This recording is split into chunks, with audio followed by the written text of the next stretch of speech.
Hello and welcome to the Federalist Files. Today we will be covering Candace Owens' battle with the leftist media fact-checkers, anomalies and inconsistencies of the election, and finally, the way in which the Democratic Party subverts our Constitution and freedom. All that after this clip. It had to be. U.S. voting machine companies. The U.S. government did not review the sale. Many experts say those voting machines were manipulated in Venezuela to give President Hugo Chavez a victory. Exit polls done by the U.S. firm Penn, Schoen and Berland had Chavez losing 41% to 59%. But the next day, Chavez declared victory, reversing the score, saying he won 59% of the vote. Everything was computed in the favor of the government. So the only explanation is that the Smartmatic machines had been programmed in that way. A Harvard mathematician crunched the numbers on the Venezuelan election. It had to be the Smartmatic system. All these machines talk to a central computer and report on their results. And in that mechanism, as they communicate with the central machine can report anything. Smartmatic is technically based in Boca Raton, Florida, but the president of the company, Jack Blaine, testified to the Chicago City Council. Fewer than a dozen Smartmatic employees work in Florida. The majority of the workers are based in Venezuela. Well, that sure is it. CNN, the most trusted name in news. So, as you can see, a clip from CNN coming through the pike. We got the leftist media outlet CNN that acts like they are in the middle. They're middle-leaning, but they really are far left. Right now they have something very weird going on with a James O'Keefe. Anyone that's familiar, he's from Project Veritas. He's known for kind of sting operations. Whistleblowers go to him. He hires them. And pretty much they infiltrate these companies, or they're already in these companies, and they expose what's going on, the illegal behavior or the unethical practices of these businesses. So now, currently, right now, he has I guess he has some sort of a CNN employee that has recorded, and he's been able to infiltrate every single phone conference apparently for the last couple months, from what I understand. And he's going to uncover all those things. I think last night at this point he reported, I think, on either Tucker Carlson's show or Hannity. So he's just showing the leftist lean and the leftist bias that comes through CNN. Now, CNN's been talking about how all this Dominion voting machine, how it's all unsubstantiated claims and how it's not true, how it's a hoax. I mean, to be honest with you, there really hasn't been much coverage to begin with. But if you look at some of the Twitter accounts of CNN employees, they make it as if, Trump is destroying democracy. He's trying to get rid of our democracy, which, again, it's not a democracy. It's a republic, what have you. But, yeah, so there you go. They said Hugo Chavez used it to flip a vote where he was losing. He did not. His opponent had 59% of the vote, and he was able to flip it, so he had 59% of the vote. So essentially, he was able to manipulate it, that Dominion voting system, which is something that they alluded to. I believe that video is from 2006. That just goes to show the bias and the hypocrisy from our media. And, it's disheartening, obviously, but it's something that's not really surprising to me. It's something that's been going on for a while now. They've been in the pocket of the Democrat Party, so it's almost as if a lot of the marching orders come through email, the way in which they conduct themselves, the weird buzzwords that it seems all of them use in a lot of these leftist outlets. It's almost as if the DNC is shooting them emails telling them exactly what focus group tested buzzwords will work in this for the next day or so. So if you'll notice, they use the same sayings or terms or words to kind of like catchphrases. So we got a lot of, I have a jam-packed show. I have a lot of information, some voting inconsistencies, the prominent Federalist article over the weekend. Trump was on Maria Bartiromo's show, and he alluded a little bit to some of the information that was in that Federalist piece. Now, you know what? I'm going to cover that. That'll be my very first article I have up here for you. So it's titled 5 More Ways Joe Biden Magically Outperformed Election Norms. Now, it reads, candidate Joe Biden was so effective at animating voters in 2020 that he received a record number of votes, more than 15 million more than Barack Obama received in his re-election in 2012. Amazing how he managed to secure victory while also losing in almost every bellwether county across the country. No presidential candidate has been capable of such electoral jiu-jitsu until now. So this is the author. I don't have the author here. Maybe I'll find him. I'll find him right now. Yeah, the author here, he has a lot of almost like sarcastic sayings throughout this paper here. Oh, it's J.B. Shirk is the author of this article here. So while Biden underperformed Hillary Clinton 2016 totals in every urban county in the United States, he outperformed her in the metropolitan areas of Georgia, Michigan, Wisconsin, and Pennsylvania. Go figure. Those are the states that Trump needed to win. Those were considered, the swingy states. Not Georgia, really, but the other three were considered the swingy states. And it seems like he was outperformed by Hillary Clinton in every single urban county, meaning every single metropolitan area or big city. Hillary drew more votes in, with the exception of just these big cities in Georgia, Michigan, Wisconsin, Pennsylvania. So Georgia, I believe it's Atlanta. Michigan is Detroit, Wisconsin is Milwaukee, and Pennsylvania it's Pittsburgh, and mostly it's not really Pittsburgh, it's more Philly than anything. That's where a lot of the fraud claims are coming from, and a lot of the litigation.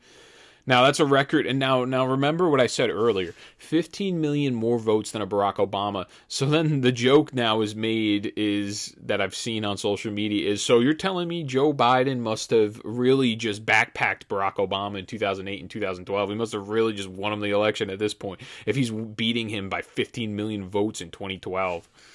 And it's sarcastic, obviously, because everybody knows, how charismatic or how he is the golden calf of Barack Obama-like character rather than a Joe Biden. And Joe Biden is a lackluster, slow, just not really charismatic. He just does that thing. He does that Joe Biden where he acts like he's kind of from the South, but he's really not from the South. And he kind of acts like, oh, yeah, man, I'm a blue-collar guy, Joe. That's what I do. So that's really Joe's whole MO. And Barack Obama was much more of an astute and shrewd politician than he was, for sure. So it does bring into question, how the heck does Joe Biden draw in a 15 million surplus of votes compared to an Obama? Now, he accomplished all this after receiving a record low share of the primary vote compared to his Republican opponent heading into the general election. Clearly, these are tremendous and unexpected achievements that would normally receive sophisticated analysis from the journalist class, but have somehow gone mostly unmentioned during the celebrations at news studios in New York City and Washington, D.C.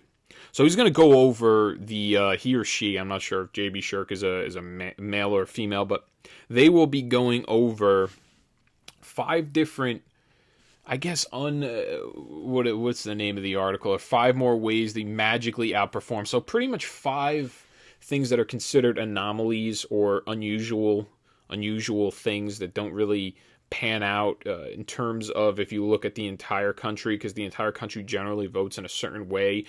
They found that, I think it's one of these numbers is like Iowa, if you can win Ohio and one other state, apparently for the last 100 years or something, those 2 states have predicted the election. I think it's Florida and like Ohio or something like that.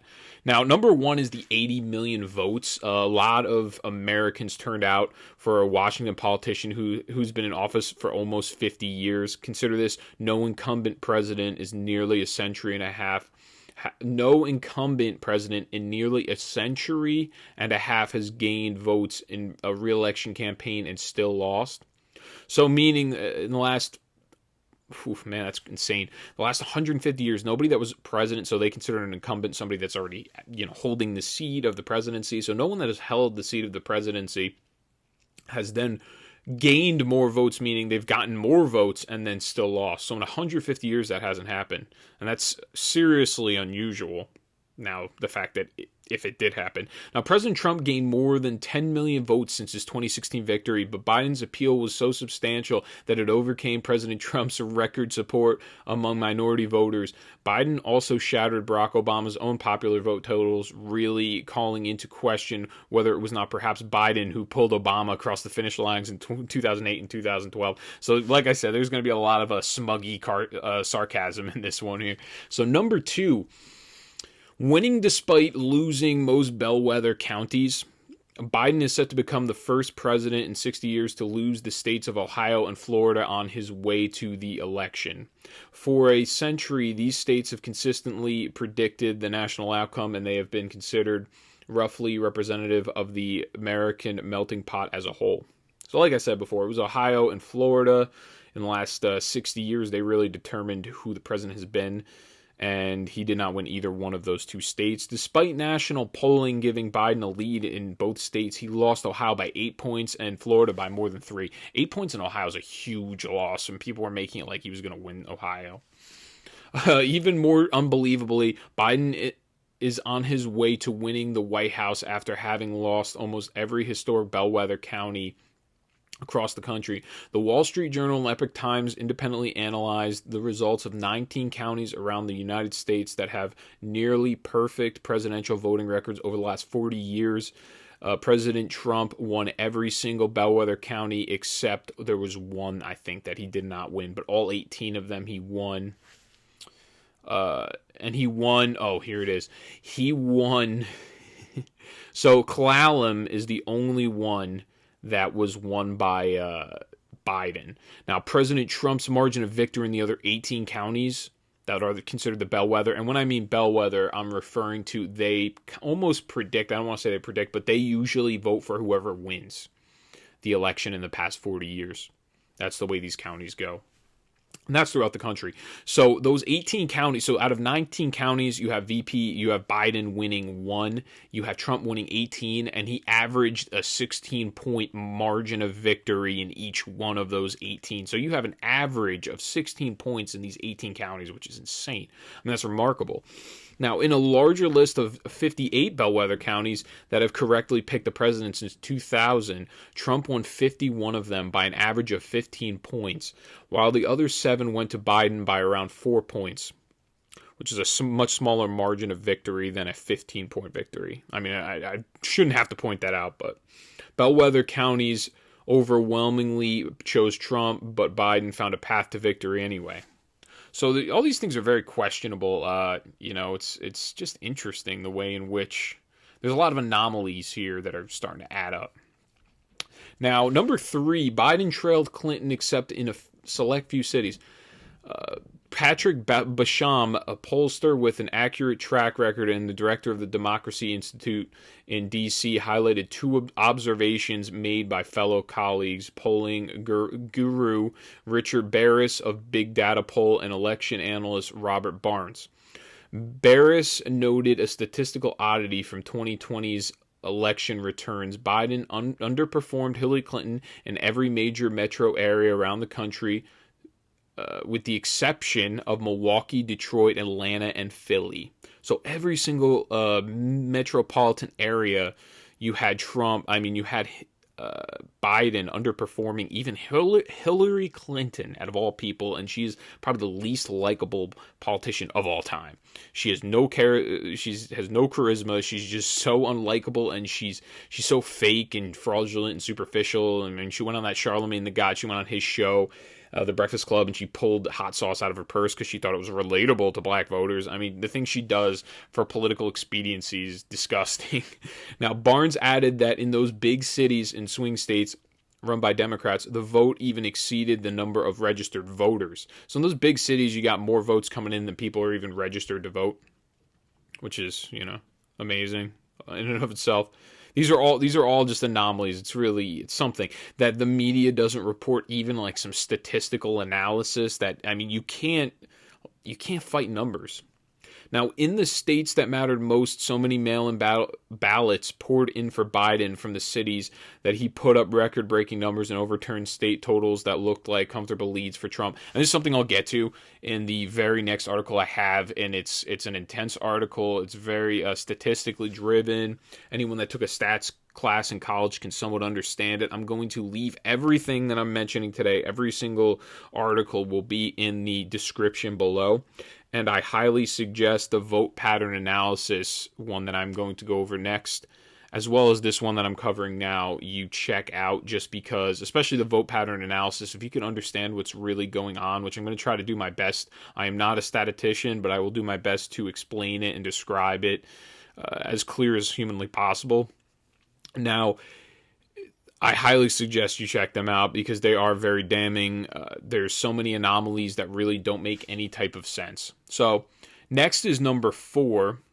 Is Biden won despite Democrat losses everywhere else in the country? Randy DeSoto noted in the Western Journal that Donald Trump was pretty much the only incumbent president in U.S. history to lose his re-election while his own party gained seats in the House of Representatives. Now that's a Biden miracle. That's what he says. In 2020, the Cook Political Report and the New York Times rated 27 House seats as toss-ups in the election day. Right now, the Republicans appear to have won all 27 of these toss-ups seats. Democrats failed to flip a single state House chamber, while Republicans flipped both the House and the Senate in New Hampshire, which is very surprising, and expanded their dominance of state legislatures across the country. So here really, a lot of people have alluded to this. A lot of the votes that came in that were mail-in ballots came in with just Biden's name, because if you had to put together so many ballots in such a short period of time, you don't have the time to vote straight down ballot. There are statistics that are related to voting down ballot, and it is a high percentage of people that do vote down ballot. So the fact that there is a statistical anomaly of people that did not vote down ballot is a little troubling and concerning. And there's also other evidence that's saying that a lot of these bubbles, when you go to fill the bubble out, if anybody is familiar with a Scantron, like when you were in high school, those bullets that are being filled in are perfectly, almost like a machine did it. And it's only, like I said, it's only Biden. And then on top of that, when the mail-ins came in, these ballots, it seemed like they were procured by a machine because they were perfect.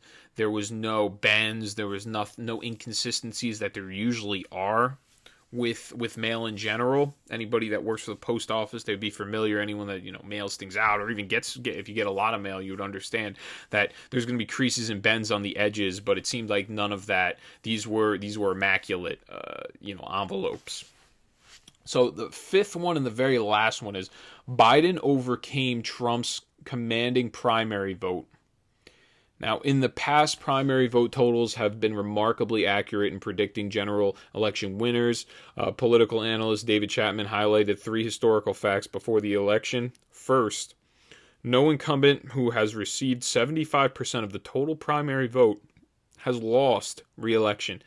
Second, no one ever. That has never happened in U.S. history, meaning the primary vote, when you go for your primary, you have multiple Republicans or multiple Democrats running or what have you.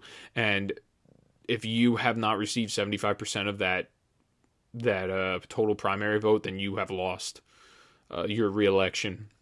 But as long as you've received 75% of that primary, you've won. And this actually isn't statistically that big of a deal now. Years ago, it probably was a much bigger deal. Now, generally, when somebody runs for president and goes for a re-election, the party does not put anyone up. They do not exalt anybody to put up against that person unless they really don't like the person that's in power. Now, second, President Trump received 94% of the primary vote, which is the 4th highest of all time, higher than Dwight Eisenhower, Nixon, Clinton, or Obama. In fact, Trump is only one of 5 incumbents since 1912 to receive more than 90% of the primary vote. Third, Trump set a record for the most primary votes received by any incumbent when more than 18 million people turned out for him in 2020. The previous record held by Clinton was half of that number. I remember reading that. So Clinton had something like 9, I guess, million come out for him. For Biden to prevail in the general election, despite Trump's historic support in the primaries, turns a century worth of prior election data on its head, which he's right. Or she's right, whoever it is. Now, that is outrageous though. So you had 18 million show up for this guy in the primaries. No one has ever even had half. Something that was about half that number is the best that's ever been done. So you had support for Trump. People were much more, supportive, or they were adamant about the way in which they felt about Trump rather than other Republican politicians that come through, and people just there's not that enthusiasm. That's the word. There's not that alacrity. People weren't as enthusiastic of a Mitt Romney or a John McCain-like character, rather a Donald Trump. They are. So this is the vote pattern analysis study I have next. And it's titled Anomalies in Vote Counts and Their Effects on Election 2020, a quantitative analysis of decisive vote updates in Michigan, Wisconsin, and Georgia on and after election night. This one's heavily statistically driven. I'm going to try to do my best to explain it. Now, this statistical pattern, a very small number, however, are especially aberrant of the 7 vote updates which follow the pattern the least. 4 individual vote updates, 2 in Michigan, 1 in Wisconsin, and 1 in Georgia. So this is what they study here. They study the 2 vote updates in Michigan, 1 in Wisconsin, 1 in Georgia. They were particularly anomalous, meaning they were like anomalies. They were unusual. They were troubling and influential with respect to this property, and all occurred within the same 5-hour window. And if you remember, those were the same states where they said they were going to shut down voting and open back up voting the next day, and they did not do that. They shut it down. They made it like they shut it down, and I think they did this purposely because there's a lot of Republican poll watchers now that are coming out as affidavits saying that they left the facility, and then some of them came back because they forgot something, and then they see now, look, they're counting votes, but they're counting votes without any Republicans watching. So that's what went on. And now with this report, it says they rely only on publicly available data from the New York Times. They're looking at 8,954 individual vote updates, which they would call vote dumps or vote batches. I'm going to try to use the word batches because dumps just sounds ridiculous to explain votes coming in. Oh, there's been a lot of big vote dumps this last week. So we discover a remarkable, consistent mathematical property. There's a clear inverse relationship between difference in candidates' vote counts and the ratio of the vote counts. In other words, this is a better way to explain it. It's not surprising to see vote updates with large margins, and it's not surprising to see vote updates with large ratios of support between the candidates, but it is surprising to see vote updates which are both, meaning it's normal to see large margins, as in like a lot of votes, a lot of numbers coming in, but it's not usual. So like let's say 200,000 votes come in, right? And 100,000 are let's say 50,000 are for Trump and 150,000 are for Joe Biden. That's much more normal because the ratio isn't insane. The margin is not like insane, and the ratio is very large to one side rather than the other, but it's somewhat reasonable. But they were coming in with vote patterns that Here's the updates. The updates that they consider anomalous or unusual is Michigan at 6:31 a.m. Eastern Time on November 4th.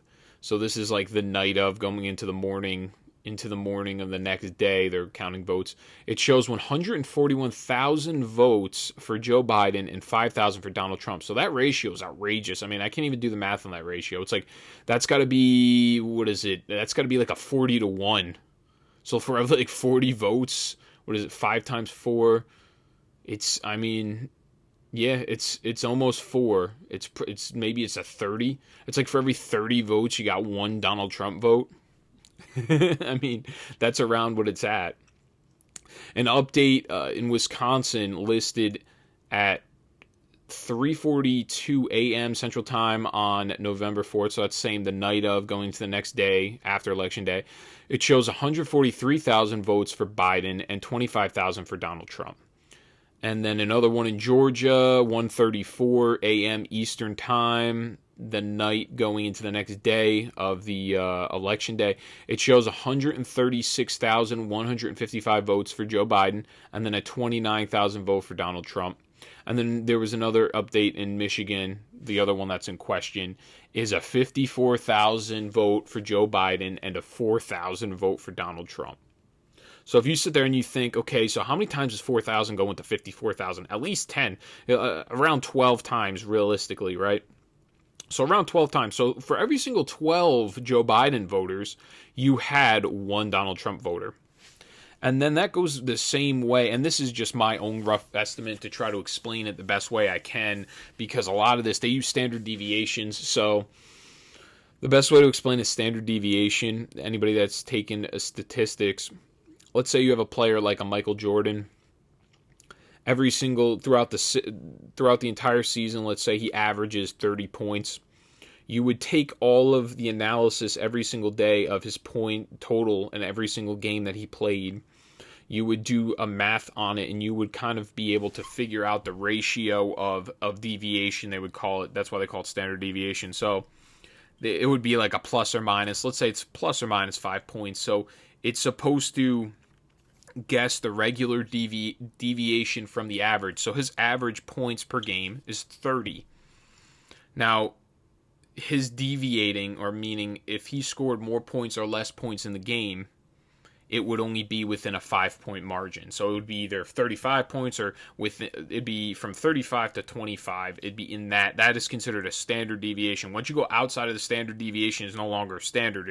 It's now become an anomaly or something that is unusual, an unusual deviation. And throughout this study, these vote batches that come in are all considered from the outside, from like the way outskirts of a standard deviation. And that's the best way that I can explain it for you and try to characterize it.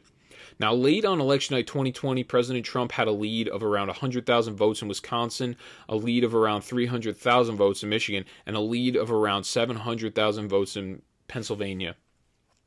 Now, if anybody remembers, if everyone was watching, that's exactly how it was. Donald Trump had a huge lead in a lot of these states, and a lot of these states were, 95% or whatever. I mean, their numbers were high, how many people were reported. And then it seems like the next day you woke up and nothing happened percentage-wise of reported numbers, and then it looks like, Biden was starting to gain some steam. Now, the back of the envelope calculation showed that in order to overtake President Trump, Joe Biden would have to substantially improve his performances in the remaining precincts, which were heavily blue areas in Detroit, Milwaukee, and Philly. Then they stopped counting, and by the early hours following the morning, Wisconsin had flipped blue, as did Michigan soon after. A few days later, Georgia and Pennsylvania followed suit. Given the uncertain context, many American observers and commentators were immediately uncomfortable or skeptical of these trends, which is why they're doing this study, and then they go on to explain that. And then I have a couple of visuals here. So this visual here that I have up on the screen now, that is in Michigan, from what it looks like. Yeah, that's Michigan. So that shows that vote, how suddenly, if you look around 11:04:06, so it's at like 6 in the morning, you see a sudden spike, just like a serious increase, and that's the spike that he was alluding to earlier. That is that 54. Is that 54,000 or no? That's the 141,000 to Trump's 5,000 vote. It's crazy how that's such a huge margin, and the ratio on that's insane. I mean, how many times does 5 go into 100,000? 5 goes into 100,000 20 times, so then it's around 30, a little bit lower than that, maybe 27 or 28 times 5,000 goes into 141. So you're looking at for every 27 Biden voters, there's one Donald Trump voter. I mean, that percentage is insane. That's in the high 90s. Of percentages of how many people voted for Biden in whatever that precinct is. And now another visual I have up on the screen. This is Wisconsin, and you see the increase from Joe Biden around, what is that? That's the 3 o'clock increase, and that one was the 143,000 vote for Biden and only a 25,000 vote for Trump. So if you do the math on that, that's around 25,000 goes in. Oof, I don't even know what 5 times makes it 125. So around 6. That one's not as bad as the very first one. The very first one's pretty substantial. Now, Michigan, now he starts with doing each individual state. Let us first consider the less extreme of these, the point of Michigan. This point representing a vote update which went 54,000 for Biden and 4,000 for Trump and arriving at 350.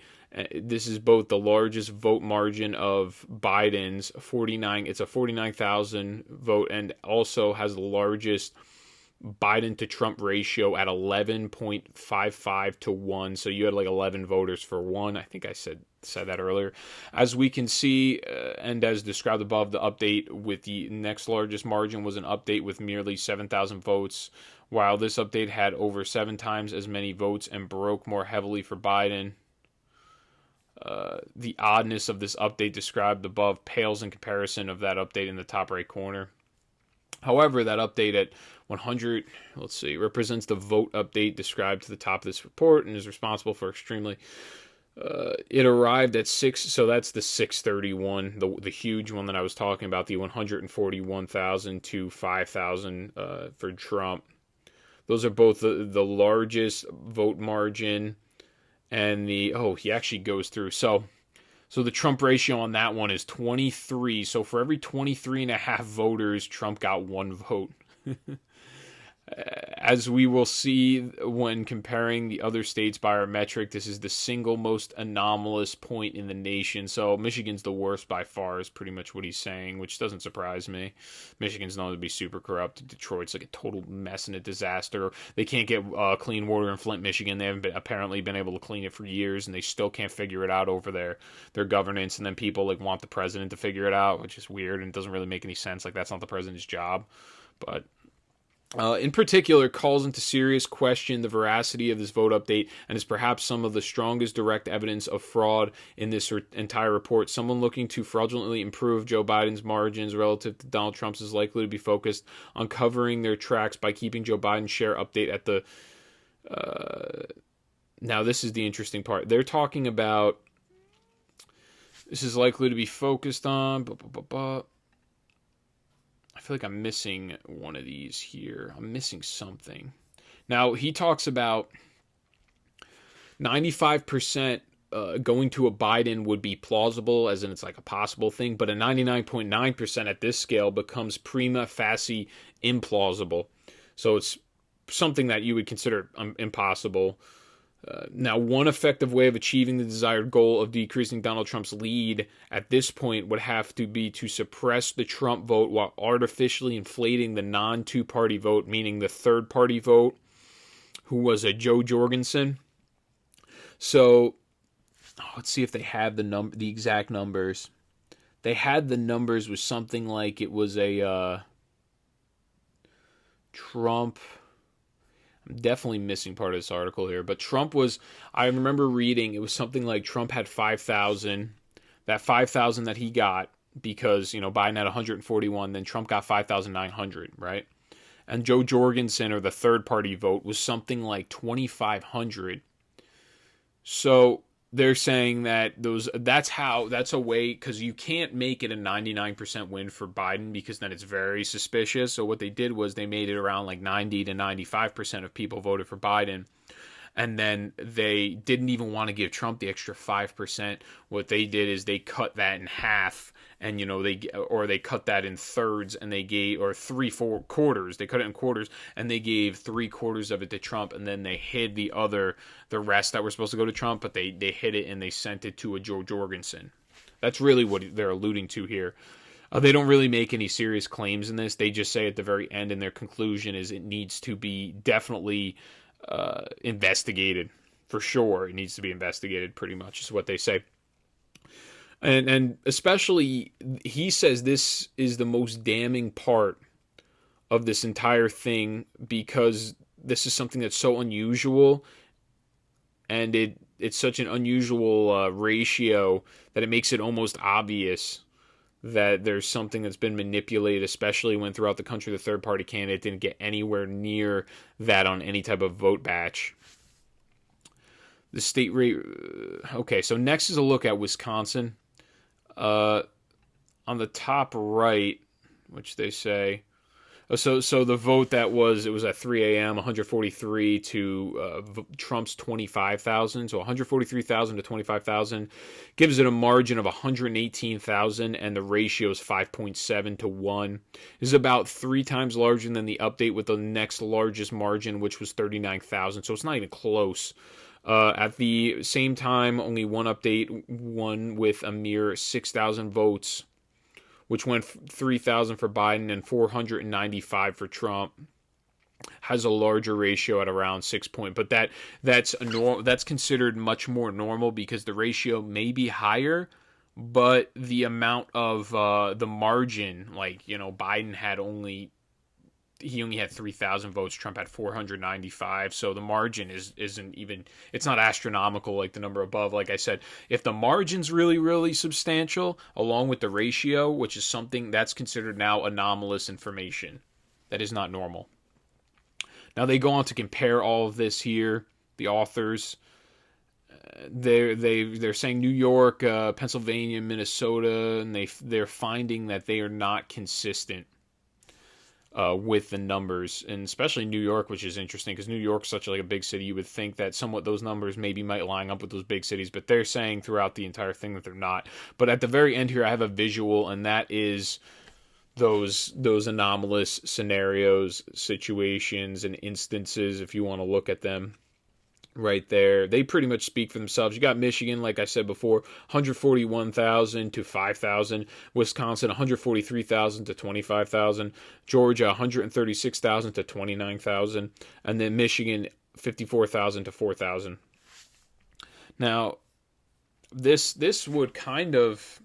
To conclude here from the wrap-up, if I tried to do this the best I possibly could, I apologize if you do not understand it, which is why I leave it in the description below so you can read it for yourself or try to replay it again. I tried to do my best to explain it, but just to wrap everything up, these things that Sidney Powell was alluding to, and I covered this before, that in the middle of the night, they had to stop to adjust the software because Trump was actually breaking the algorithm because they had a set algorithm that was giving for every single Trump vote was giving, or every Biden vote was worth 1.25 and every Trump vote was only worth 0.75. So they actually had to stop in the middle of the night. And then apparently there's all these different reports and affidavits that are coming out where they're bringing trucks full of mail-in ballots suddenly.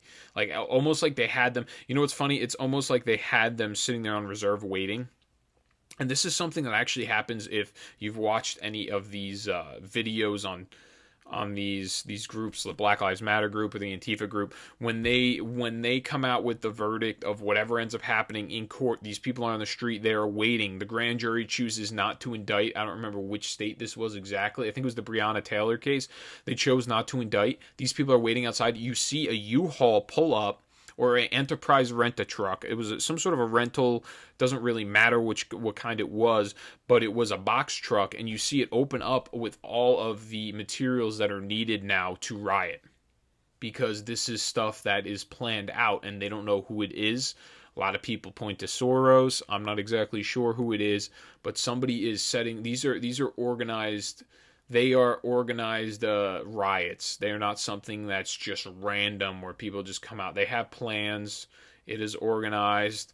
There's stories of journalists out there that have gotten away because other journalists have told them they were planning or plotting to kill them, these Antifa members, to stab them and then try to cover it up while they're out there on the streets trying to just do the coverage of what's going on the streets. And there really is no law and order right now. And it is very scary because you're going to get to the point where what's going to happen is real Americans are going to take it into their own hands to go out there like that kid did in Kenosha, Wisconsin. That 17-year-old kid, I can't remember his name exactly, but they're going to go out into the street and they are going to defend their own country if the government or the law enforcement will not do it. And that's what, unfortunately, that of factional violence is what this will, if this continues and if this bleeds into the suburban areas, that's what's going to happen. Now, in the next article I have here, just to get away from all the voting stuff, I mean, there's a lot more information that I just had. They just had this, maybe I'll cover it over the weekend, but they had this hearing in Arizona, and they have this cybersecurity analyst saying that the manual to use the Dominion software or the Dominion voting machines is about 1.5 inches thick, and the manual says whoever the administrator is that's dealing with it can manipulate the votes, and they can also, it has to be plugged into the Ethernet cable, which means it's internet connected, which is not good. If anything, voting, you want something that's almost analog rather than digital, because then it can't be hacked. But I'll cover that over the weekend. There's just so much information out there right now. I'm trying my best to squeeze it all in. Now, this one is titled, it's like Biden's Dark Money. He's got, according to news, and this is from Bongino.com, according to Newsmax, more than $320 million in dark money boosted Democrats in races for the White House and congressional seats, more than double what Republicans saw. At the top of the list, the analysis shows Joe Biden as the main, the person getting the most money. He took in nearly $132 million in such anonymous funding for his bid to unseat President Donald Trump. Trump, who is appealing vote counts showing a Biden win, received just $22 million in dark money. So you got a Joe Biden, $132 million. Trump got $22 million, and we're talking about dark money, meaning there is no name behind that money. The contributions, I think it's something like if PACs or super PACs, when they go to donate money, they do not have to actually report it with a name. Whereas if you're an individual, you can only donate so much. I think the max is like $10,000, which doesn't really make any sense. So we're letting corporations and companies really contribute without anybody even knowing who gave the contribution. Now, in other words, Biden took in over 6 times as much dark money as Trump.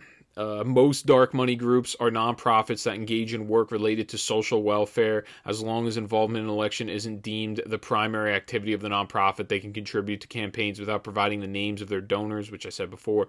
Now, that is very concerning and troubling, because if you have somebody like a George Soros-like character, or even a Jeff Bezos, somebody that's worth like $70 billion, $70 billion to a guy like a Jeff Bezos is really... If you have 70 billion, 132 million to you is nothing. That's like chump change. So what he could do is he starts a nonprofit, or he gives money to a nonprofit. Let's say he gives them $200 million. He says, hey, give 100 million or 150 million to the Biden campaign, and then you guys take the rest. You guys could take the other 50 million as long as you guys don't report that I was the one that gave you the money. That's really what could happen, because those contributions going to those nonprofits don't have to. That's another thing that does not have to be reported. That's really what he's saying here in this article. Now, while one may want to donate to a campaign this way for private reasons, this loophole could potentially be used to hide what would otherwise be illegal donations, which is what I exactly just said. So next is this one's very interesting. This one is Candace Owens. She's challenging the fact checkers, and it's a Daily Wire article. It reads, Candace Owens challenges fact checker and wins. And she states, and I quote, I wanted to show that these fact checkers just lie, and they usually go unchecked because most people don't have the money, don't have the time, and don't have the platform to go after them. And I have all three, end quote. This was written by Amanda Prestiglacamo. I don't know if I got that right. I tried. Owens video, which posted, so what happened was Candace Owens, she posted a video on November 12th stating, and it was captioned, Joe Biden is literally and legally not the president-elect, so why is the media pretending he is? That's what she says in the caption, and then I guess it's a video of her explaining how he's not the president and the whole system because the electors have not voted, and then after the electors vote on December 14th, then I think the states by I want to say it's either January 10th or 11th, something like that, they have to vote to validate the votes of the electors. So she's saying he legitimately is not the president-elect, which she's right. That is legally, that is a completely, on November 12th, even right now today, that is a completely valid and truthful statement by law. It's completely correct. Now, the video was hit with a false rating, and as noted by Owens, theoretically every single person who shared the post was alerted by Facebook that they had shared false content. And then she states, and I quote, "Weeks ago, Facebook censored a post of mine which truthfully stated that Joe Biden is not the president-elect, so I got lawyers involved." So what she does is she's pretty much, it is PolitiFact that posted it. So the conclusion is that PolitiFact uncensored the post and admitted that they lied by rating my post false. The fact checkers are lying for Democrats, which is true. And when Facebook goes and does this, they take the liability completely out of their hands when they hire these third-party fact checkers. But it seems like they know who to hire. They're not hiring a Fox News or a Newsmax, or they're all the fact checkers that they're, or Trafalgar Group, I guess, maybe you could hire them. Like, they're not hiring right-wing sources, they're hiring left-wing sources. And when people say, "Oh, check the fact," I don't care what the fact checkers say, because I know they're in it for leftism. They're in it for with a liberal bias or a liberal lefty leaning. They will take something that you have down there, they will misinterpret it, say it's out of context, and then they will replace it with their own information or their own article as they see fit, which they enjoy, something that they like and they enjoy, and they will extol that, and then they will suppress whatever you put down. And this is something that's common. And honestly, this is something that should be, and I agree with what she said. She says, like I said, I want to see these fact checkers just lie. They usually go around unchecked. Most people don't have money, they don't have the time, they don't have the platform to go after them, but I have all three. I agree exactly what she's saying. I think that there should be a lawsuit amongst all conservatives, should get together, almost like one of those roundup lawsuits that they do. I don't even know what they're called. It should be almost like a class action lawsuit. All conservatives that have any type of influence and money, they should go after every single one of these companies, because these companies have been doing this now for the last 4 years, because the fact checkers came out, I want to say, in the 2016 election. They should be doing this nonstop. And apparently, Wall Street Journal, from what I've heard, wrote an article about when the fact checkers come out with their fact checks, people actually are more willing to think that these things are true when the fact checkers come out and say it's a lie, because that's how much credibility the fact checkers have. And Facebook kind of takes the liability out of their own hands by hiring these third-party sources, but it has a left leaning because Facebook wants a lefty result, essentially. Now, with pressure from Owens' legal representation, PolitiFact issued the correction, which he shared with the public on Saturday, so it's last Saturday. That was a win, and another major win, she said. PolitiFact essentially admitted that Joe Biden is not the president-elect. Yeah, like, duh. And then Owens, who currently is suing the fact checkers from... So she's also has a lawsuits against USA Today and Lead Stories. She explained that she knew that she had to reach out with legal representation if she wanted to get results with this latest false fact check. She said that in her experience, when she's tried to appeal fact checks through the system, she's been stonewalled. So, you know what? I totally forgot to actually even say Candace Owens is a conservative. She became much more well-known, I want to say, after 2016.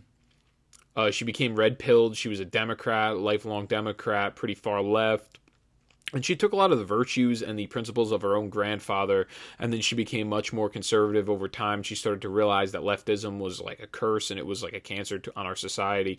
And she has her own podcast. She's joining the Daily Wire. She's the founder of I think she's a co-founder, because the other founder is Brandon Ingram, I think. So she's a co-founder of the Blexit movement, which is the Black Americans leaving the Democrat Party movement. It's similar to Brexit, how Britain wants to leave the European Union. So she's been, and in this last election, I mean, if I had to guess, she probably does have some sort of an influence with the black community, because this last election there has been a increase. I think Trump, since the 60s, he's the first Republican since the 60s to have this much black support. I think it was something like 20% or something like that. I'm not exactly sure of the numbers, which is the highest since the 1960s a Republican has ever pulled out. And I think she has something to do with it, and I think that's why these fact checkers go after her. She somewhat has an influence on people, because they'll watch videos with her and they'll say, wow, she's really, she is pointing out all the fallacies in the Democratic Party, and they don't like that she's doing that, essentially. And good for her. You know what? There's a lot of conservatives in the movement. There's a lot of people that will not say things that anger the public or unpopular. They will not come out with unpopular views. They will be milk toasty. They will be a little iffy. You're not sure exactly of their convictions. You're not sure if they actually really believe in what they say. She is somebody that is full-fledged. She is for the cause. She is for conservatism, and it is very enlightening to see, and uplifting to see somebody like that in the movement. There's a lot of fighters on the right, especially if you want to talk about newscasters, if you want to talk about, because Hannity's almost like old media. I don't even want to talk about a guy like a Sean Hannity. He is on the right, but he's not as edgy, I guess you would say. But in terms of people that are on the right that are really strong, always you have Rush Limbaugh, you have a Buck Sexton, Dan Bongino is unyielding in his support of conservative values. Ben Shapiro's group. You got kind of some of the guys at Daily Wire that are pretty adamant and really don't back down. So there's a lot of fighters. Rob Smith is another one. He's another black conservative. Brendan Ingram, like I mentioned before. So there's a lot of people coming out of the woodwork, and YouTube and Rumble and all of these social media platforms, we try to use them to come out and push the message. And now you see an increase because for years the mainstream media was really controlled by these big entities and these big corporations, people that have a lot of money and influence. And now, since anybody can really make a podcast and they can use these platforms like YouTube, Rumble, Twitter, Facebook, Parler, you're seeing much more debate. You're seeing much more education going on. People are reading much more about what's going on. They're becoming much more informed. And it's helping getting the conservative movement out there, getting the word out there to people that believe in founding principles and values. So the Chinese, the next one I have is a quick one. This is a Louder with Crowder article. Chinese sociologist gives inflammatory speech, claims China will drive America to its death. Now, it's about a 2-minute long video. If you want to see it, it's in the description, like I said. For sake of time, I don't really want to play a full 2-minute long video, but what he says, this gentleman from this sociologist from China, is God, and I quote, "God created COVID-19 and spread it to every country in the world. If 4,000 Chinese die versus 220,000 in the United States, we haven't really lost a single person, have we? We're close to zero infections and zero deaths. If 4,000 people out of 1.4 billion die, that's the same as no one getting sick and no one dying." End quote. So really, he says, this entire video, he just mocks America. He says, North Korea is doing well because, they're known as communists as well. So I guess he kind of does a little praise for North Korea and how they've handled it so well. And then he praises his country of China because they're the Chi-Coms, they're the commies. And America, this will be he says this will drive America to its death. We've done such a great job. America is killing itself, which he's partially right in some ways with the way in which we will not open our economy. And I'm going to get to that. It's at the very end of this paper here, this video. Now, COVID-19 in America as early as December 2019. So the original counts came out in January. The very first case, I think, was something like January 20th, I believe. And this is just a study from the academic, what is it called? The Clinical Infectious Diseases. I have the article. It's academic.oup.com. Now, it's a serological testing of U.S. blood donations to identify COVID-19 reactive antibodies in December 2019 to January 2020. So this is just real short, but it just proves that we actually had COVID-19 was here before January 20th. To determine if COVID-19 reactive antibodies were present in sera prior to the first identified case in the U.S. on January 19th. So 19th was the very first case. Residual archived samples from 7,389 routine blood donations collected by the American Red Cross from December 13th, 2019 to January 17th, 2020 from donors, residents in 9 states: California, Connecticut, Iowa, Massachusetts, Michigan, Oregon, Rhode Island, Washington, and Wisconsin. Now, they were tested. So this is, you have the West Coast, you have a couple of states on the East Coast here as well, and then you have a little bit of Central America. So it's a good mix of states and geographically to show that there are people at this point. They were tested for these antibodies, 7,389 samples. They found that 106 were reactive, meaning 106 of them had antibodies, and of those 106, 90 of them were available to be tested. So I guess they called these people, asked them, hey, would you come down and get tested? 84 of the 90 had neutralizing activity to COVID-19, meaning that their antibodies that they have neutralized the COVID-19. One had binding activity and one had receptor binding, domain blocking activity. I'm not sure what any of that means.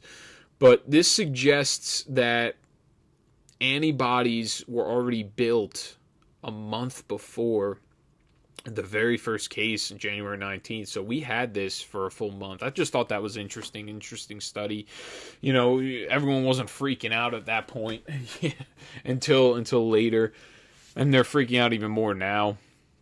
And that really speaks to this next one I have here, this next article. It's about you got Phil Murphy, because of what has been done. Not even on the New Jersey standard, that comes later, but in the standard of this entire country, we're looking at around 1/3. It's a little lower. The average business closed throughout the national figure throughout the country, 28.9%. Now, as of November 16th, this is a New Jersey-based article. I am from New Jersey. A lot of my listeners are from New Jersey, which is why I will be going over this. Now, as of November 16th, about 31.2% of New Jersey small businesses were closed compared to January, according to tracktherecovery.org, a Harvard University-based data project tracking the economic impact of the pandemic. So the national figure, like I said, is 28.9, so it is above the national figure. And I mean, that also goes to show that because of a lot of our lockdown procedures that we've had in New Jersey, that's probably one of the reasons why people in New Jersey already have such a difficult time doing business, because of the rent. The tax rates are astronomical. The state is poorly ran. It is corruptly ran as well, which is the reason for the high property tax rates, because we get slammed from 3 different directions on taxes. We have very high property taxes, we have high income taxes, and then we also have high sales tax as well. And it's not only that the property tax is the highest on average throughout the entire country. The state sales tax isn't the highest on average, but it's 6.625%. When you're paying already so much on property tax, to pay that much is really a substantial amount. And then your income tax, depending, it's a progressive tax rate, but if you're middle class, you're paying around 5 to 6%. So you're paying, it's just the problem is you're paying everywhere, and it seems like you're really seeing nothing for your money in New Jersey. There's a lot of corruption going on for sure in the state government. And I'll explain that later as well. Now, New Jersey number hit the low on April 13th, the worst. It was 53.9% were closed, at least temporarily, because New Jersey made them close, the state governor. And like I said, he should be liable. There should be some sort of qualified immunity stripped from him, where now he is liable to civil suits. Him personally, I'm not even talking about the state, because the state has no money to give anybody. Him personally, with his billions of dollars, he should really get sued for everything he's worth, because he drained the bank accounts of 30% of the state small businesses in this entire state. 30% of them, he drained their bank account. Now, broken down by industry, New Jersey saw 45% of leisure and hospitality businesses, 29.5% of health and education services, 23.5% of retail and transportation businesses, and 20.8% of professional and business services were closed compared to the beginning of this year. So the biggest hit right now is leisure and hospitality businesses. Leisure is in if you want to go to, Top Golf, anybody know what a Top Golf is? Or if you want to go to a batting cage or just leisure activities, go to the movies. A lot of movie theaters have closed down around here. That's another big one. retail, like if you want to go to the Forever 21, you want to go buy clothes, that's where everything was closed, because malls were closed for a very long time here. If you walk into the mall near my house, half the businesses are no longer there. That's what's going on right now in New Jersey. Anyone that is out in Texas enjoying their time, having a tremendous time, we are under the rule of tyrant, theocratic dictator, or dictatorial monarch, Governor Murphy, where he is pretty much shutting everything down. Meanwhile, small business revenue is down 34% compared to January. The state's low was 59% in March, when everything was completely... I don't even know how they were bringing in 59%. Everything was completely shut down in this state. If you ran a business, if you ran a restaurant or a bar, the only thing you could do was take out. That was it. No one is even allowed in the building. Now, the big companies like a McDonald's, like a Taco Bell or a Wendy's, they did well because the drive-thrus stay open. So that's where people would go, because they were too lazy to even call in the takeout. So a lot of those takeout places were smaller businesses. They end up closing down because of it. Because I guess that would also be considered probably a leisure. That would be considered a leisure or hospitality service.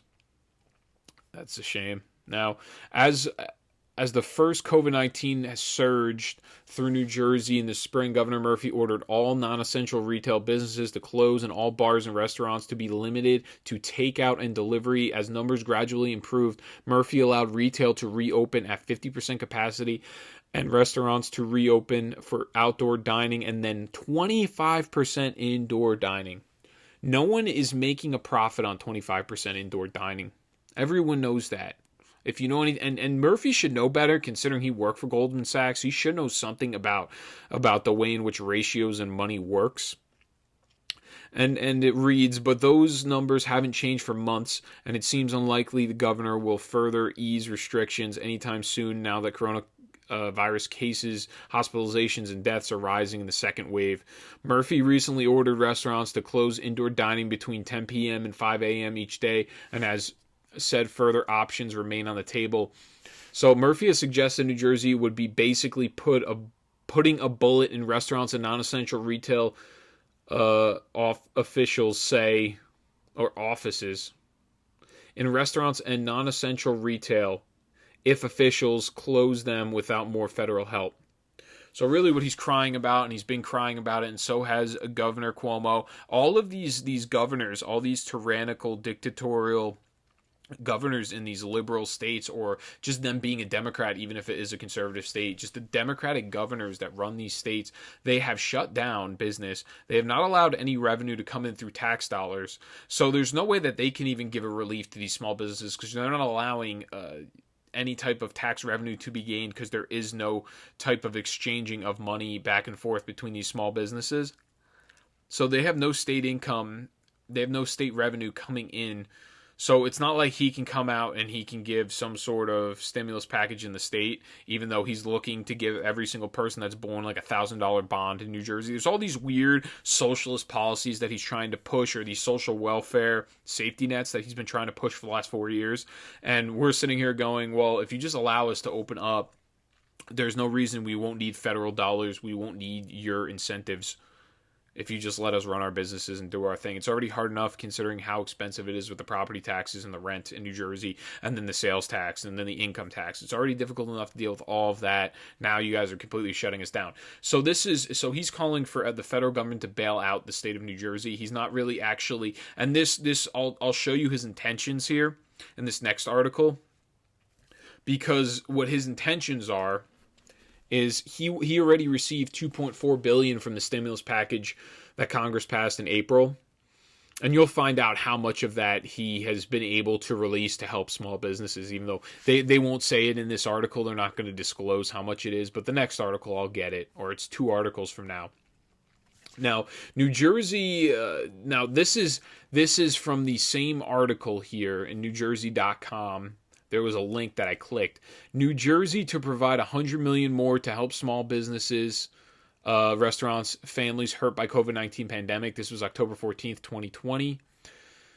The governor said the state has so far allocated $150 million in federal funds to help more than 20,000 businesses in New Jersey. He said he did not know how much the state was left. And I thought that was interesting when I read that real quick. And I said, you know what? I should actually look up how much he's spent on these small businesses in general, how much of this 2.4 billion, because he's making in this other article, like, if we don't get a federal bailout, everyone's going to fail. And I don't know exactly if he's allocated all the money that was given to him, this 2.4 billion by the federal government. And I don't know if it's because of expediency. It's easier to sit there and point the finger and blame Donald Trump and the Republicans because they won't give you a bailout because your state's been poorly ran and you ran it straight into the ground. There is no one that is more accountable for your state failing, Governor Murphy, than you yourself. You have made the state fail yourself currently. We were already in deep debt to begin with because of poor governing in the last couple years, and then you on top, you really put the cherry on top, or you broke the camel's back with what you did. Now, when I looked up how much has been used, I found an article, SenateNewJersey.com, and there was a couple other articles that matched this information.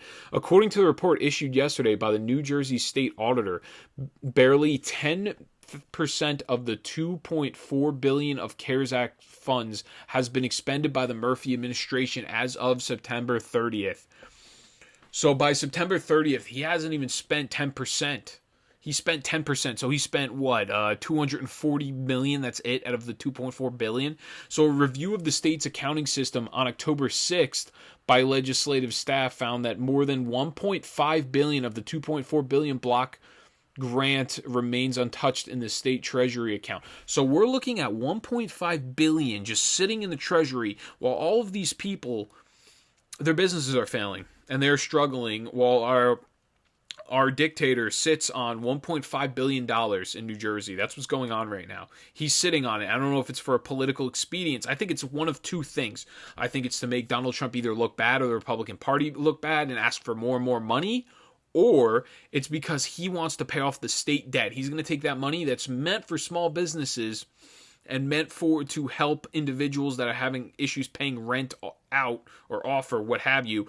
And he's taking that money and he's going to use it to fund the state government, because he's ran the state government. Him, along with other politicians from before years, have ran the state government into the ground with policies related to a social social welfare state. In a lot of ways, we have certain rights that are given to workers when they have children. They're out for like a year, and they're sitting there getting paid like 2/3 of whatever their pay is. That and all the pensions that are being given to these state government employees, and that's really the biggest drain on our state revenue that we bring in on our taxes. That's why our taxes are so high, because we are funding state employees to have these like 60 to 70% pension funds, and then on top of that, they also get health care till they die. And when you get older, you run up that big healthcare bill. Now, it's disheartening. It's disgusting. Anyone from Jersey that's listening, I appreciate you for listening and tuning in. And anyone that's listening in general, I do actually appreciate you for tuning in. I've been noticing more and more. My audience has been steadily growing, which I appreciate. And so thank you for tuning in. This isn't the end of the video, but I just want to say thank you for tuning in, and drop the mic whenever you can. So the next article I have here is this is going to be considered, I want to call it the segment of the way in which Democrats honor or view our Constitution and our rights. This is Reverend Warnock. This is the senator, the Senate candidate that is running in Georgia from the Democrat Party. He is running against, I don't remember which one, if it's Loeffler or the other one. But I have a video here, is a Breitbart article, and it is a video of Warnock and what he thinks about your Second Amendment. And so somebody decided that they had a bright idea to pass a piece of legislation that will allow for guns and concealed weapons to be carried in churches. Have you ever been to a church meeting? That's the last place. Finally got about a second later, had a clear shot, and I took the shot. The shooter went down.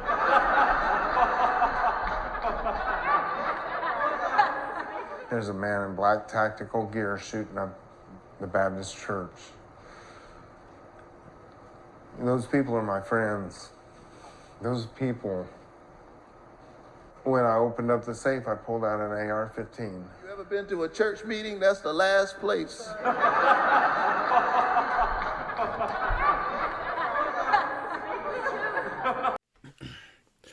So as you can see, that's a NRA video there. Now, like I said, I mentioned the situation with a Steve Williford in Texas and how they tried to shoot up a Baptist church. He went and suppressed the target. The killer got away with a lot of people in that scenario. So then they passed a law allowing self-defense carry in Texas because of this. And then after that, you had the situation in the video that shows that individual standing up. I believe it was with a rifle. He tried to, start his onslaught. And you saw Jack Wilson stand up with a handgun and take him out and suppress him. From what I understand, it was I think he was also an NRA instructor. From what I understand, it was a very impressive shot. I believe it was like a headshot. Because the guy was fully riot geared out. Once again, he had tactical gear on. A lot of it was bullet protecting. So that's just, we have, and this is the same guy that he had the video where he's like, white people need to stop with their he said something like America's sin. We need to fix our white supremacism, saying that that America is a white supremacist nation. And he's said some really, really appalling things so far, and the media really doesn't cover it that way, obviously, and it's just disgusting.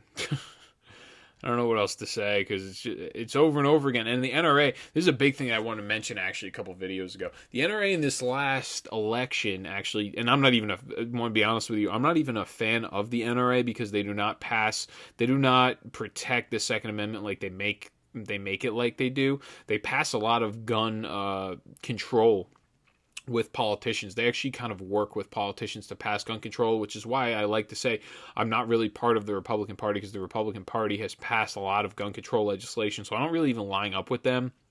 If you're part of the Libertarian Party, you don't agree with any type of gun control legislation, really, if you are of the Libertarian Party. The Republican Party at least somewhat believes in like some of the, gun control policies, so they kind of are in there with Democrats. Like, I know a lot of Republicans personally that don't believe in the Second Amendment, but they still vote Republican just for their wallet more than anything.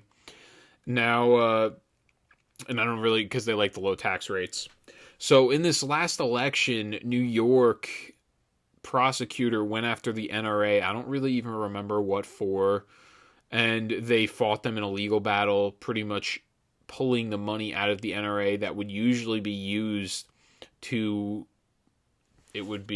fund who the Republican candidate was. I think the NRA has been known to donate something like, I want to say every election, I'm not 100% sure, it's like millions and millions of dollars. It's something like 50 or 70 million. I'm not exactly sure of that number.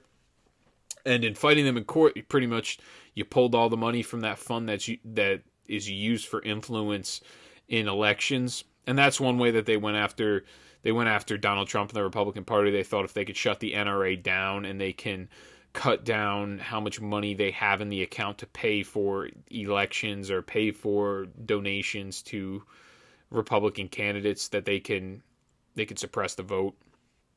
Now, like I said, I'm not a huge fan of the NRA, but that's just another way that the Democrat Party tries to, and obviously, the attorney general and the prosecutor in New York, of course, are Democrats, elected Democrats, so, or they might be appointed. I'm not sure exactly how their system works, but of course they're going after the NRA. It's all a big ploy. It's a big game. It's a big political game. So if you're somebody that donates to the NRA, that has to piss you off, because you go, I donate to the NRA, and they're sitting there fighting because Democrats are going after them for pretty much frivolous lawsuits, BS, anything they can get them on, anything to pull money from their political fund and have it go towards litigation and defending themselves in lawsuits. Which, like I said, I'm not a huge fan of the NRA. I like the Gun Owners of America. It's the GOA much more because they are almost unyielding. They do not back down in the gun control debate. They will not give an inch at this point because they think that so much has already been lost. So they're not even on the defensive. They're almost on the best defense for them is a good offense. Like, they want to gain more gun ownership rights rather than kind of slowly let them diminish like the NRA has been seen to do over time. Because there's a lot of money and influence with the NRA. There's a lot of lobbying going on, whereas with the GOA, they're not as large, I think, and they're not willing to play that game, that political game on Capitol Hill. So Biden, next is that Biden wants illegal aliens to be included in the census. and this is the best part. Joe Biden, U.S. Constitution clearly requires illegal aliens be included in congressional apportionment. I'm sorry. So the way that the census works is even written out in the Constitution. I want to say it's Section 1, Article 2, or Section 2, Article 1, or something like that. It is written that a census will be conducted every 10 years, and at first it was the apportionment. When I mean apportionment, I mean for how many House of Representatives are going to be given to these states. So it originally was one for every 30,000. When the country was first ratified, when the Constitution was first ratified, it was one for every 30,000. Now the apportionment, and every 10 years, you do the census, and the apportionment changes every 10 years. So I'm not exactly sure how the apportionment works now. I'm trying to find it currently live. I'm not sure, but what they want to do, it's Article 1, Section 2, that's the actual. What they want to do is the big plan. The Supreme Court. So the big plan for the Democrats, what they want to do is they want to count illegal aliens as people that are citizens in our country in the census, because if you give them that census like citizenship, they're predicting it's 11 million to 22 million illegal aliens, so that would give more and more seats in the Congress, the House of Representatives, to certain states, because those states that have the illegal aliens, those are also lefty states, and those are states that have sanctuary cities where you cannot enforce the law on illegal aliens if you are a state law enforcement official, but I think if you're federal government, you can walk right into a sanctuary city and you could tell them to go screw. I'm pretty sure, but the state and local officials are not going to cooperate with you, and state and local law enforcement is the same. They will not cooperate with you. So what they're doing is he wants to move these Congress seats, more and more of them, to California or to Nevada or to New Mexico, where a lot of these illegal aliens are housed. And in doing that, that gains more congressional power in that way. Then it also gains additional electoral college votes, because the electoral vote system it's a combination of how many senators you have and how many representatives in the House you have. That's how many actual electoral votes you have. And then the electors are chosen, and that whole ordeal. And they're the ones that really go and they cast the ballot, essentially, for which candidate you choose. Now, this article reads, and I quote, "Today, the Supreme Court of the United States heard a case about whether everyone in America will be counted in the census for the purpose of apportionment of congressional seats, as the Constitution plainly and clearly requires, or whether the partisan politics of intimidation and xenophobia will intentionally exclude specific groups of people from being counted. It's a case about whether we deny our ability to govern responsibly and undermine our fidelity to our laws and values as a government of, by, and for the people. For all people," end quote. So that's what Biden said, pretty much. He's saying, it's xenophobic or it's racist if you don't count illegal aliens in the census, which I don't understand why you would count illegal aliens in the census, because they are here illegally, so they should not be able to vote, even though there's certain states that are trying to make them able to vote. There's no reason to make someone that is an illegal alien a voter or represented, because illegal aliens, considering the jurisdiction thereof, that they are of the jurisdiction, meaning what they are, the state or the country that they are responsible to, that they are accounted to, and the state, better way to put it is, the country that is accountable for them, the jurisdiction thereof, so they are of that jurisdiction, is not the United States. So if you are not of, and this is in the Constitution, this is in, I believe this is in Article 1, Section 2. I might be wrong, but I know for sure the jurisdiction thereof is in the Constitution. I just don't know which part exactly it is in. So the jurisdiction thereof of those illegal aliens is not the United States. They're not United States citizens, so there's no reason for them to even be counted in the census, which is the reason why he just says it, and he does not point to the part or what is written in the Constitution. I here on many occasions have made constitutional arguments. I've been able to cite, not in exact words, but said, hey, this isn't the Constitution, this isn't this. The saying is this. I haven't been able to exactly cite exactly where it is, because the Constitution in different sections and parts and all that is a little confusing that way. But it's in there, is what I'm saying, and I've been able to bring up the quotes as well. Now, he continues, in America, we make ourselves heard from when we fill out the census to be counted. It's a critical way the power of the nation resides in the people. That's America. We can't keep rewriting history, scrambling norms, and ignoring the Constitution and the precedents we abide by. It is my hope the Supreme Court does the right thing, and Congress must give the experts at the census the time to make sure everyone gets counted accurately. Let everyone be counted, and let us begin the work to heal and unite our nation. End quote.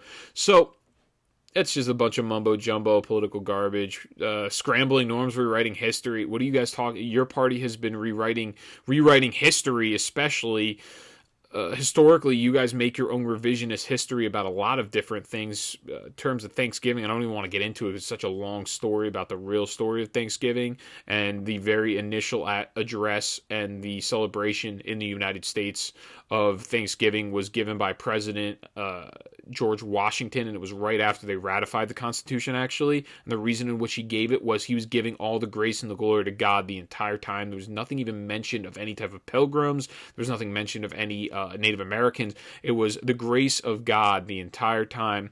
So really, it was a thanks, and it was a tribute to God in that initial Thanksgiving, and that's the reason that we celebrate it, because they were thanking God for everything that the country went through in terms of the revolution. The ratifying of the Constitution was not an easy feat. It was very difficult. And then the time after we gained our independence, that 10 years that we went on without a federal constitution, and we had the Articles of Confederation.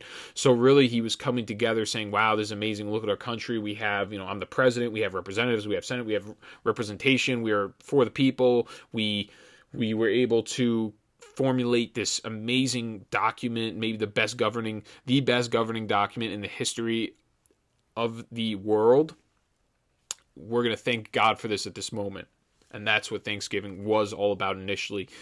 And maybe one of these days I'll go over it, maybe next year. I have I've read the exact thing, and then it goes into William Bradford, one of the original people that landed here. He's pretty much the leader of the group that came here on the Mayflower. It's a big, long story, but maybe one day I'll do a video on it. But yeah, this is all talking garbage. And like I said, the theme here is this is the way in which the Democrat Party views your Constitution, is they just make things up on a whim. They don't cite the Constitution. One guy laughs when you talk about the Second Amendment, joking around how you don't need it anywhere. You don't need it in churches. Meanwhile, in Australia, was it, or New Zealand, where they shot up the church, they did the same, or they shot up the mosque in New Zealand, right? They shot up the mosque in New Zealand, and then you got Steve Wilford and the two guys in Texas.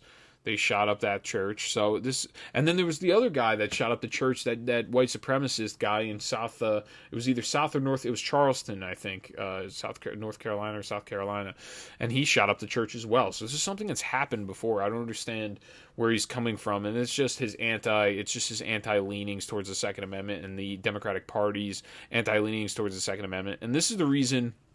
This, once again, speaks to a bigger note. This is the reason I think that the Democratic Party has actually shut down the country. I don't know if it's exactly to blame Donald Trump, or if it's because they want to make you reliant on this next PPP bill coming out, this next stimulus package, because the more and more you are reliant on the government, when 30% of your small businesses close, and you're looking for relief from the government, you are now in their pocket. You need the government to survive. You no longer are independent and self-propelling.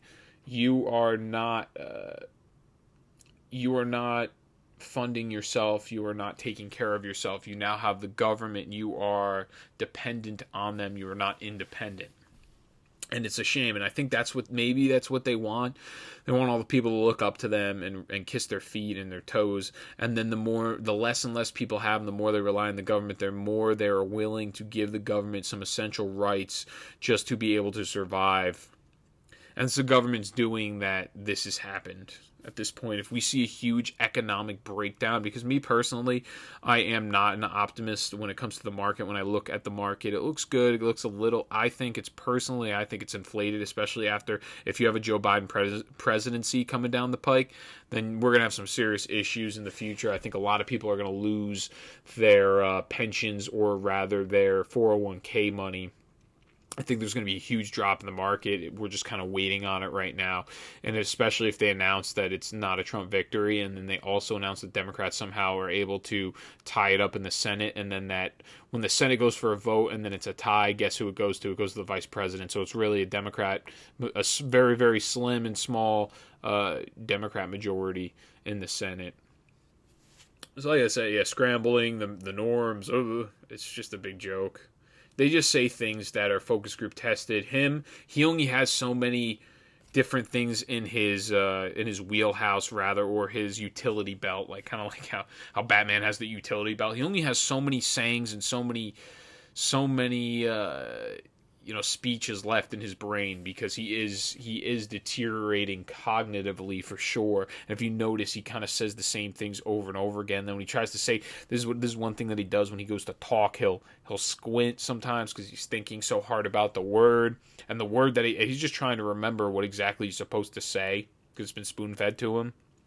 It's a shame what they're doing to him. It is like elder abuse. So next I got oh, here, look, there's more. So states such as Alabama, Arkansas, and this is what I was alluding to before, Alabama, Arkansas, Georgia, Idaho, Indiana, Iowa, Kentucky, Louisiana, Mississippi, Missouri, North Carolina, Oklahoma, South Carolina, Tennessee, Utah, and West Virginia are projected to lose congressional seats if the illegal alien population is included in the congressional apportioning. And every single one of those states are pretty much red states. Yeah, like across the board, all those states are red states. So really, this is just political expediency, which doesn't surprise anybody. Today, there are an estimated 11 to 22 million illegal aliens. They don't even know how many there are. And then they're saying this is a Breitbart article. They're saying by 2060, there's going to be 1 in 6 residents will have been born outside the country, which isn't really a bit it doesn't really make. I'd much rather hear what the illegal population is going to be. I don't care that by 2061 6 residents will be born outside the country, because that doesn't really mean anything to me, because if they're legal citizens, I just don't care. I just want them to be legal citizens. That's my point, because we need to be able to, it's almost like the economy. You need to be able to control how many people are coming in at a time, just so we don't drive the value of our labor down to the ground and then people cannot afford to live. That's really the point in having that border and that wall. And Trump understood that, because Trump's a businessman. That's the reason he came out with all of that, because there's probably a lot of people that were in the lower and the middle class that were getting their jobs taken from them by illegal aliens that were willing to work way cheaper than them. And they save money because they don't have to pay taxes. They don't even have to report them. Now, finally, and this is the very last article I have. I know it's been a heavy lift. I greatly appreciate everyone for hanging in there with me. And I'm amazed that I've even been able to get through all this. It's been less than an hour and a half, which is amazing. Now, canceling the student loan debt could benefit wealthy Americans the most. This is a Brookings. Oh no! Then I have the article from the Brookings Institute. This is a Fox News Business article here, and I've already addressed all of this, but I've been seeing so many posts about it online from a lot of our Democratic representatives. I think AOC's one. Bernie Sanders has been ranting about it forever. Bernie Sanders, big commie socialist, he's been ranting about it forever. So there's this Fox Business article. It cites a working paper published Monday by the University of Chicago Becker Friedman Institute for Economics, shows that erasing all student debt would distribute $192 billion to the top 20% of earners. So we're giving them $192 billion to the top 20% in this country, in the U.S., but just $29 billion to the bottom 20%. So we are giving, ratio-wise, we're giving like 5 times more than 5 times. 7 times, almost 6 times. We're giving 6 times more to the top 20% if we were to get rid of the student debt, or the student loan forgiveness program that they want. We're giving 6 times more to the top 20% of earners than we are to the bottom 20%. So essentially, this is just a bailout for rich people. That's what it sounds like to me. Under a universal loan forgiveness program, the average individual among the top earning borrowers would receive $5,944 in forgiveness, while those with the lowest income would receive $1,000 in forgiveness. According to the study authored by economists Sylvain, Catherine, and Constantine Yanellis. Sorry for screwing up your names. So yeah, top earning borrowers would receive $5,944, whereas lowest income would receive $1,070. So thank you, appreciate that, Democrat Party, for bending over the lower class, the lowest income individuals in our country. You are no longer the working class party. Everybody that reads statistics knows that. So thank you for once again proving it. And here I have another article, and this is one that I covered a couple weeks ago, maybe 2 or 3 weeks ago. It is from the Brookings Institute. I will have it in the description below. Now it says, who owes the most student loans? New data from the Fed. This was October 9th, 2020. Most news stories and reports about student debt cite the fact that Americans owe more than $1.5 trillion. The fact that households in the upper half of the income distribution and those with graduate degrees hold a disproportionate share of that debt almost never makes it into the narrative. So the highest income 40% of households, those with incomes that are above $74,000, owe almost 60% of the outstanding education debt and make almost 3/4 of the payments. The lowest income 40% of households hold just under 20% of the debt, and they only make 10% of the payments. So they only really represent, the lowest income only represents 10% of these payments. It should be no surprise that higher income households owe more student debt than others. Students from higher income households are more likely to go to college in the first place, and workers with college and graduate degrees earn substantially more in the labor market than those who never went to college, which is true. So really, this is just, like I said, this whole student loan thing. If they really cared about the working class or the lower class individual, lower income individual, what they would do is they'd put some sort of weird cap on it where they're not going to bail out people that have money, and then they're going to bail out people that don't have money. Which, I mean, really wouldn't be fair to begin with. That's why we shouldn't really be bailing anybody out. But this bailout is for the rich. And that article is very interesting. The Brookings, if you're interested in it, it is the brookings.edu article that I'll have up there. That one I covered a couple weeks ago. But yeah, that's it. That's the Democrat Party now at this point. This is the way they vote. They view your Constitution, your rights. They view, hey, let's give bailouts to the rich people because those are the people that voted for us, which is true. They are the people that voted for them. They gained more in white liberal voters than ever before. And those are the people that voted for us, so let's give them a huge bailout. And they're the people that also fund our campaigns with dark money. And then on top of that, you have... Then you have, we're trying to change the census around to now include illegal aliens so then we can gain more and more electoral votes and more seats in the Congress in our big lefty liberal establishments in California. And then you got, like I said, Reverend Warnock, Senate candidate, telling people that guns are not needed. So there you go. Now, that will conclude this one here. I greatly appreciate everyone for tuning in, hanging in there. I know it's a long segment. I tried to get as much information in there. And I think I'm going to have, because I had like an influx of information, I should be able to have a weekend video as long as I have the time to do it. There should be another one with more and more information, some of the stuff having to do with that Arizona hearing. And thank you. Please like, share, subscribe. I appreciate everyone tuning in. Drop the mic. Let anybody know about the podcast. And I will see everybody over the weekend, probably Saturday or Sunday. Thank you.